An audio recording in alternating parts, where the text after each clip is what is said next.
వయసులో ఉన్నప్పుడు ఒక పండుగ వచ్చింది, 30 ఏళ్ల వయసులో ఉన్నప్పుడు మరో పండుగ వచ్చింది. మనం పూజిస్తున్న యేసు మన కళ్ళ ముందు పెట్టిన తన జీవితం అండి ఇది. ఏమొచ్చిందట? యూదుల పర్ణశాల పండుగ వచ్చింది. 8వ వచనం చదువుకుందాం. మీరు పండుగకు వెళ్ళుడి, నా సమయం ఇంకను. అంటే ఈయన పండుగకు వెళ్ళలేదా? పండుగ చేయటం లేదా ఆయన?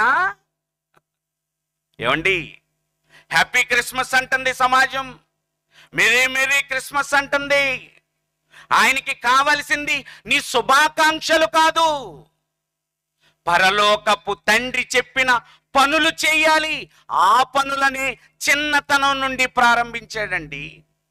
ఇదిగో 30వ ఏట కూడా నడుండి పండుగకు వెళ్ళిపోదామని ఆయన చుట్టూ ఉన్న వాళ్ళు మాట్లాడుతుంటే, నేను పండుగకు రాను, మీరు వెళ్ళండి, నా సమయం ఇంకా. మరి ఏం చేశాడు ఈయన? 14వ వచనం దగ్గరికి వెళ్ళిపోదామండి. సగము పండుగైనప్పుడు యేసు దేవాలయములోనికి వెళ్ళి, అయ్యి బాబోయ్, పండుగలో ఏం చేస్తున్నాడట? బోధ. మనం ఏం చేస్తున్నాం పండుగకి?